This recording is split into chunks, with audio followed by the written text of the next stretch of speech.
Yeah, I think you're right. I think that it's mixed emotions really, a bit of frustration because I know we can play better, but by the same token I'm really pleased with the attitude of the players and the doggedness and battling away right to the very end, and I just that makes me proud. Just a bit frustrated. I think we can play a little bit better than that. How much did the James Lockwood yellow card have an impact on the team?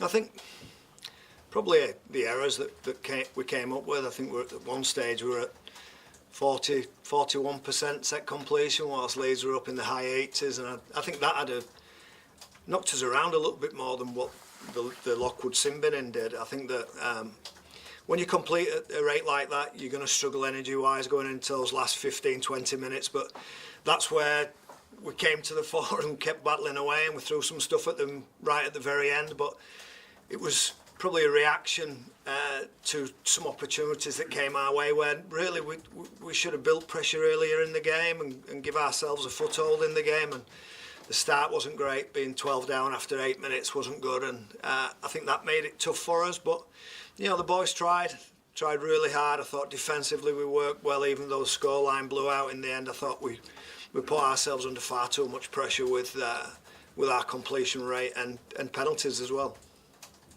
In terms of the last kick options as well, you could see quite a big difference between the Leeds last kick options and Featherstone's. Yeah, lessons to learn, certainly. The fact that Leeds were patient, they kicked out the sets and they kicked extremely well on last plays.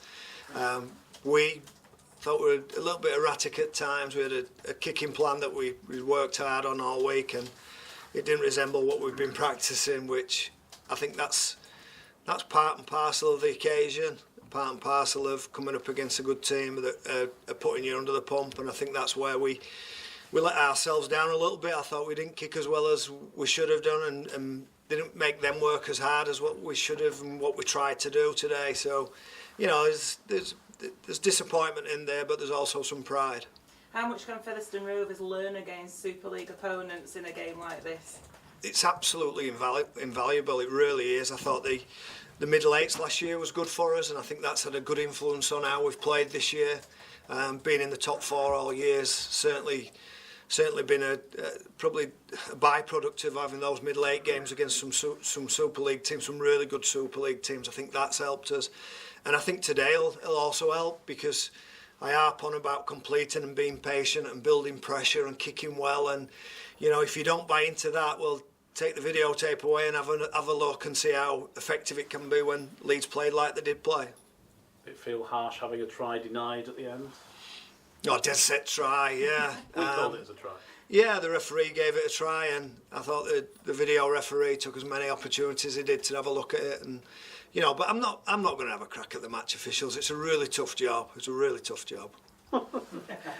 You were 18-0 down after 15 minutes, but then you must be pleased with the way the team rallied in that first half to come within only a couple of minutes of going in at half-time. If I would have liked to have gone in at half-time 18-0 down. I thought if that had been the case, then I'd have been happy with that. I thought that would have been a good reflection and a good outcome for us because of the field position and the opportunities that Leeds had. I think a late score knocked us around a little bit, but second half we got into the game and tried to complete as best we could, and we defended up manfully, but just the sheer weight of possession against us and the penalties and the execution of Leeds, I thought just took its toll in the end. Talking of taking its toll, where does it leave you sort of mentally and physically ahead of Wednesday and Sunday big games? I think this has been for us, it's been a really good journey and a really good opportunity to come here and experience I suppose the cutting end and the very top of Super League, and I think that'll do us good. I think the emotion of playing here will carry us through to Wednesday. I always remember coaching a fella called Mick DeVere at Huddersfield years ago, and Mick used to play in an Origin game, and I always asked Mick, how did you manage playing an Origin game on a Wednesday and playing for your club team on a Sunday? And he said just the emotion of it got you through, and the adrenaline of it. And I anticipate the guys look fresh in there. They're disappointed obviously, but the fellas look like they're ready to go. We've put a line under this.